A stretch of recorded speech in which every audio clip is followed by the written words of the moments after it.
What's up, you guys? Chet Guthrie, the Dream Poet here, coming to you all with another vlog here in my home state of Tennessee.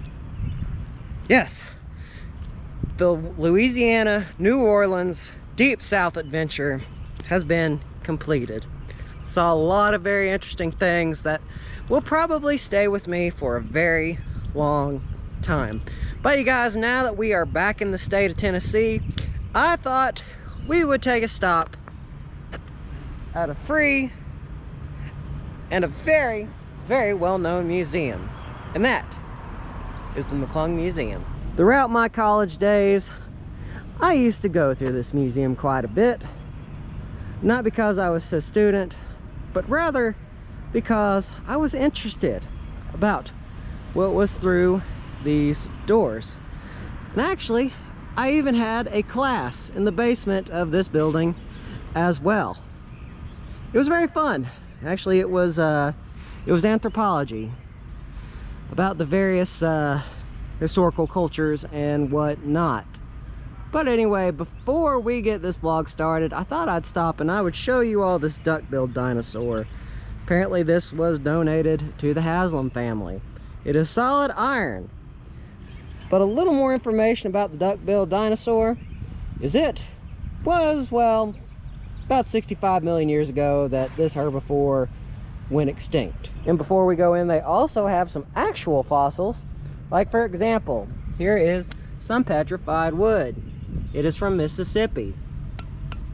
Yes, that is solid rock. Here is another fossil from the Pennsylvanian period, about 320 million years ago. And this is a tree trunk. Again, solid stone now.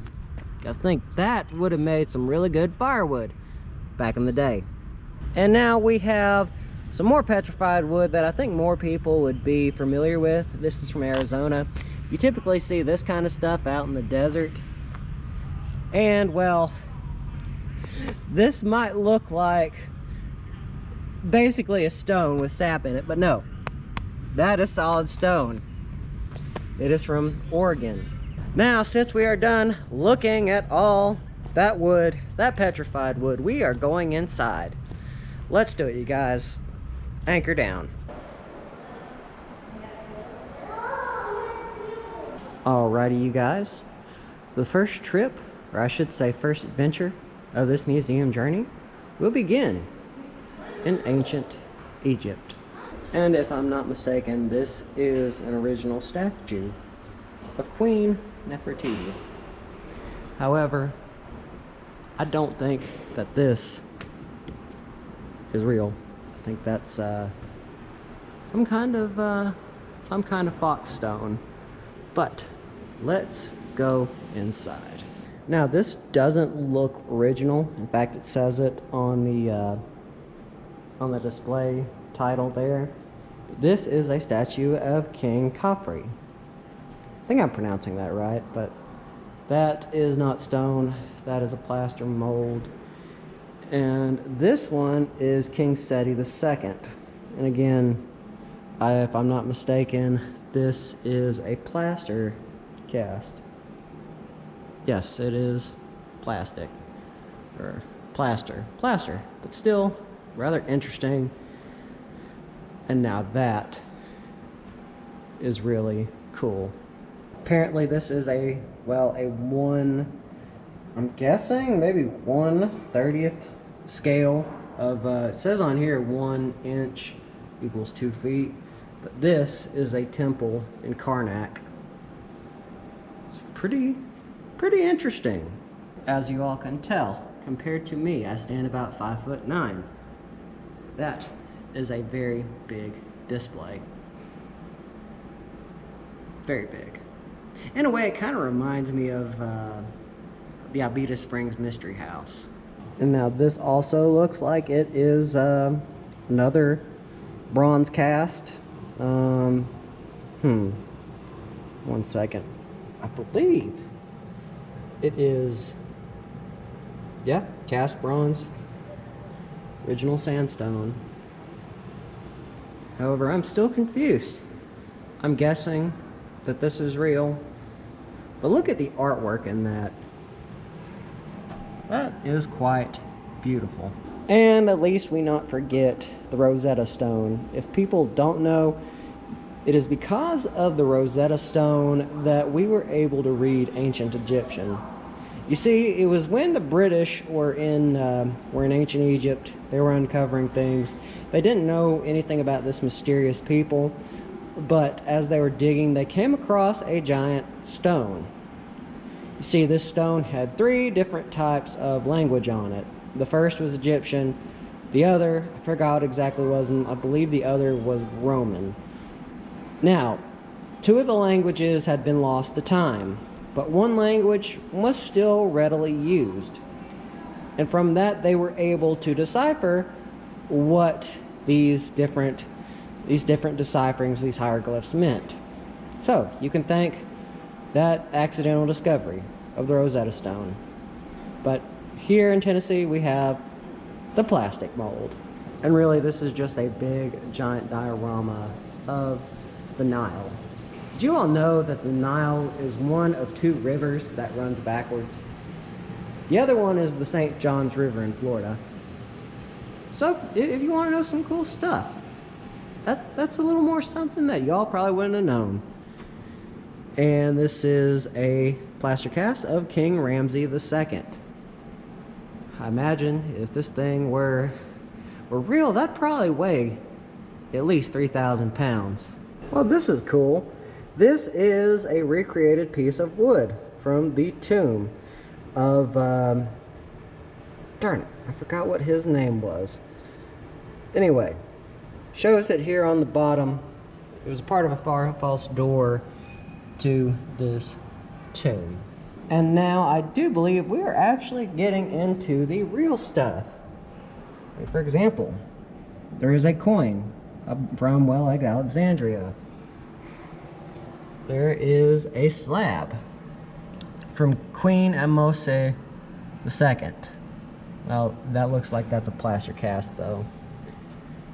Fragment. And now this is probably perhaps one of the most well-known artifacts in Egyptology, but this is a recreation, plaster recreation, and that is of Queen Nefertiti. And they say somewhere out in the middle of the desert is her eye. So if you found this eye, lucky you. I believe this is going to be another, however, no, that might actually be real.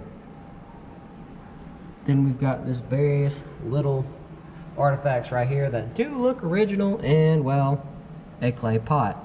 Now it looks like in this case these are original, and it does look like they have a very small mummy. Kind of wondering if maybe it's a duck, or maybe just a small type of mummy. I'm not too sure. And it does look like this is a figure, again, from the days of ancient Egypt. And then we have the goddess of fertility. Okay, now let's see what is in here. Looks like we have some jewelry from the days of ancient Egypt. Still very beautiful, very peaceful. And this looks like a canopic jar. Yes, if you all have seen the Mummy movie, you all will know that Imhotep wanted all his jars so he could resurrect his dead lover, from what I understood. Then, of course, you have more figures.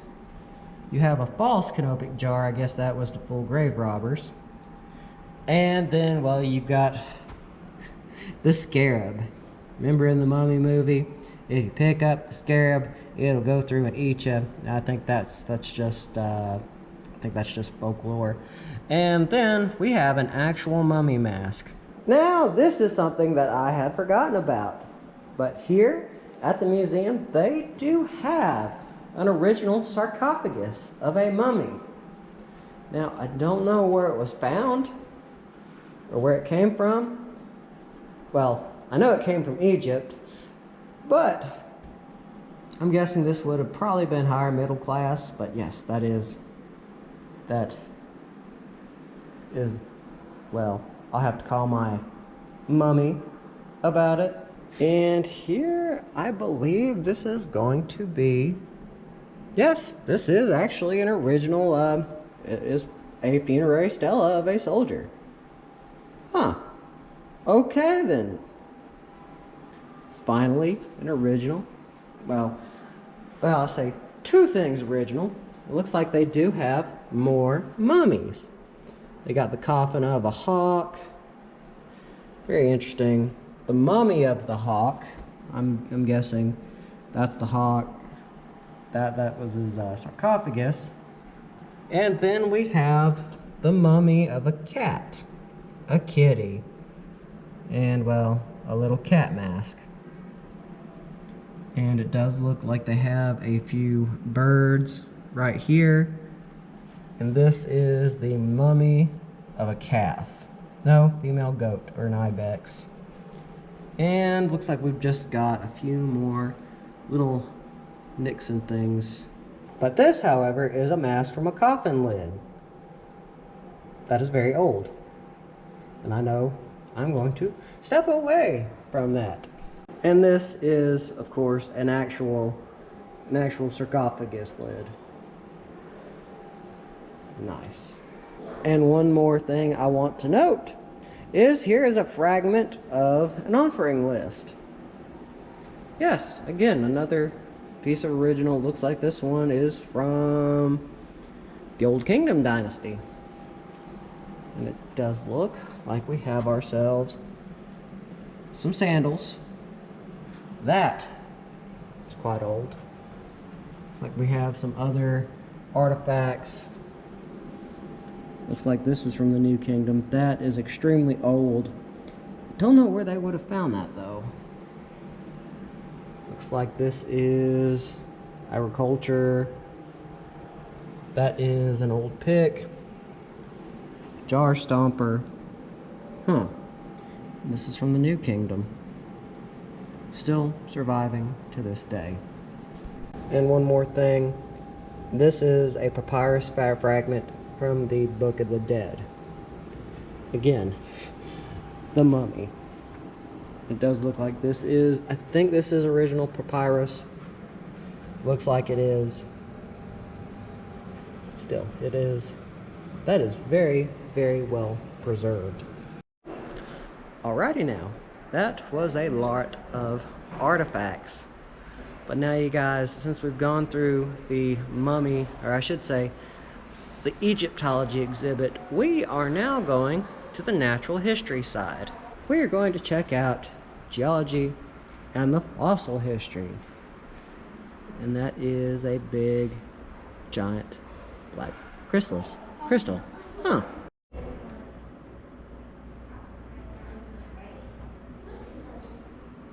Okay now, I'm having another movie moment. That is a mosasaur. Now, unlike the mosasaur in Jurassic World, this one is an actual height. But it should be, not like 200-300 feet long. This is the actual size of what they would have looked like. However, I'm assuming that this one is probably made of steel or some kind of plaster cast. Now, I gotta step back for this one, but check this out. This is a mammoth tusk. I believe this was found, it should say it in the display box right here. Looks like it was found in Alaska, along with its jawbone. And look at the size of those teeth. I imagine he probably had a toothache with a crack like that. And here's a boar head that looks relatively well preserved. Looks like that one was found in East Tennessee. And a partial of a jaguar. This looks like part of a direwolf, but if you ask me, it kind of looks like a dog. Yes, a doggy. And a spectre cat. Spectre cat. And looks like we have a few more bones here, like of a tapir, the mouth of a tapir, more teeth. Looks like this is from, well, looks like it's a reptile of some sort. Oh no, it's a turtle. It's a turtle. Rhinoceros. Looks like a woolly rhinoceros. And looks like alligator vertebrae. Huh. Back then, the Ice Age. And look, it is from the Paleogene area, or Eocene epoch, 55 to 34 million years ago. They're that well preserved. It's kind of sad because I used to know how to pronounce these names when I took anthropology, but I don't anymore. But let's forget about how I do not know how to pronounce these names, and let's look at some more fossils. We have a snail fossil, we call, well, a Celeodon fossil. That's a really cool snail fossil, really cool. And looks like we have a crab fossil. It's a beautiful clam. Honestly, this kind of reminds me of when I used to live in St. Augustine, and that fossil shop was along the old old St. George Street. This is a really cool diorama. Looks like we have these weird snail-looking things. A sawtooth fish in the background. By the way, those are endangered currently in the United States and the world. And looks like we have the Nautilus's cousin. We have more petrified wood, or I should say a cast of a petrified piece of wood.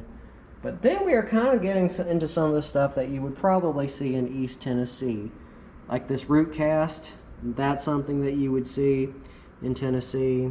More than likely seed fern and the branch of a leaf. By the way, East Tennessee apparently is the mud fossil capital of the United States. Apparently so, I was told.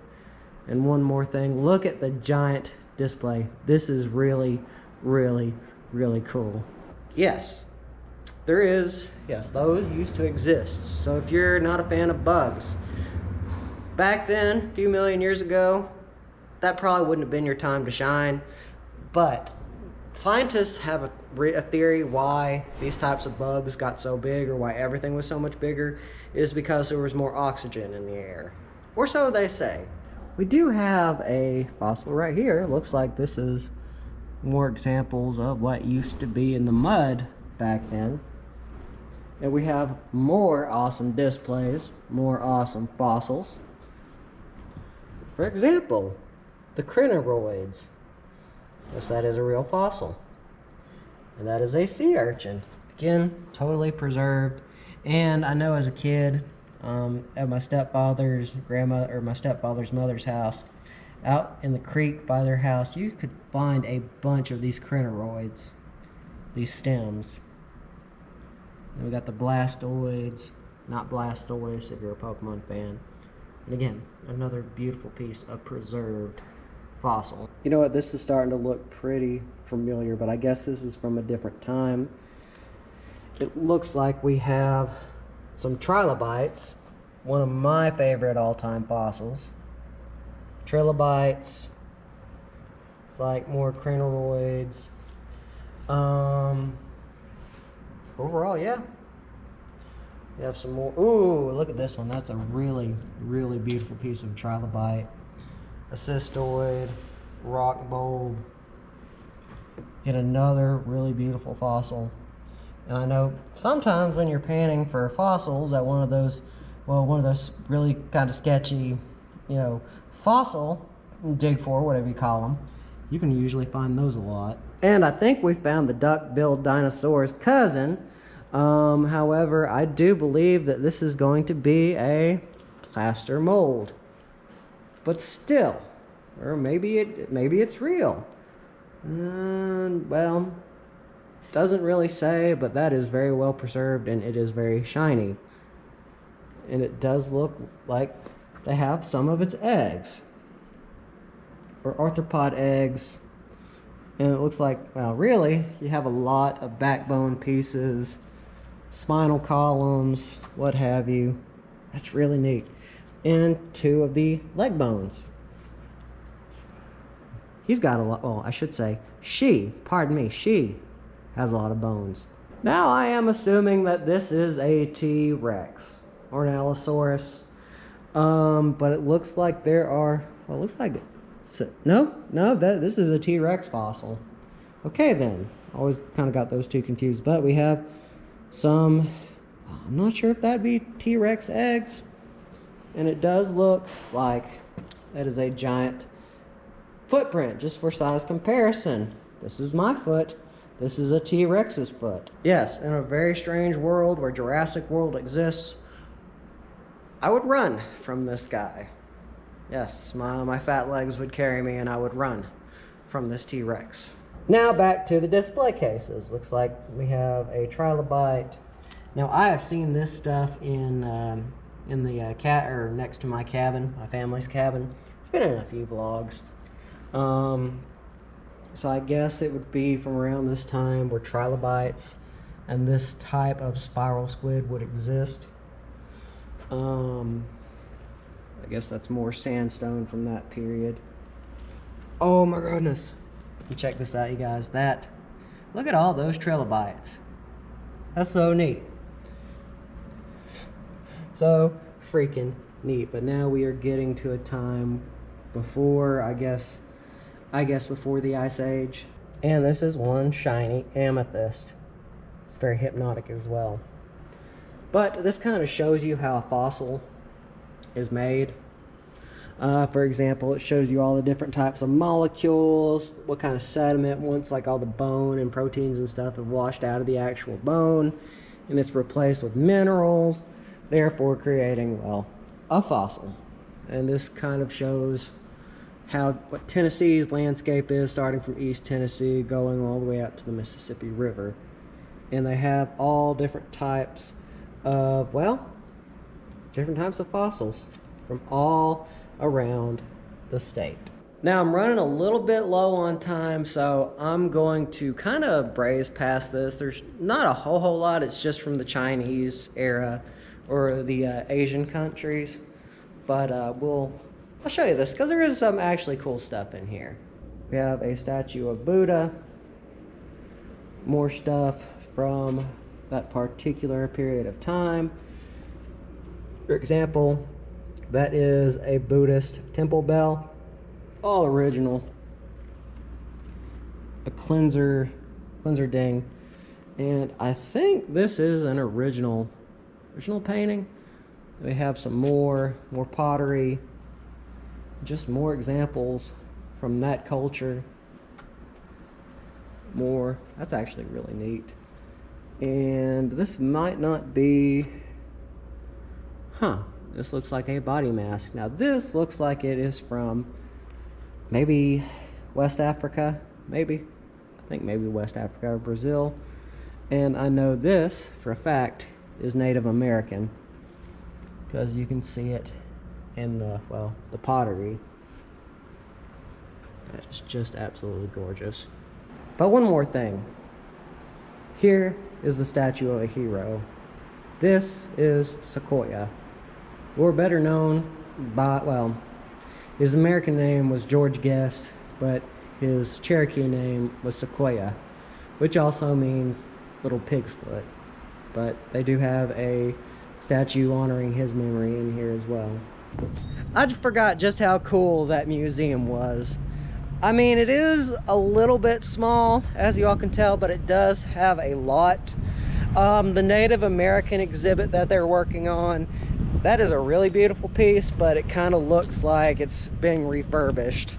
But you guys, that's gonna be my vlog for another day. Remember, don't forget to subscribe and hit the bell icon. Always means a lot. Goes to show that y'all care and y'all want to see more awesome content. So, love y'all very much. Vlog over.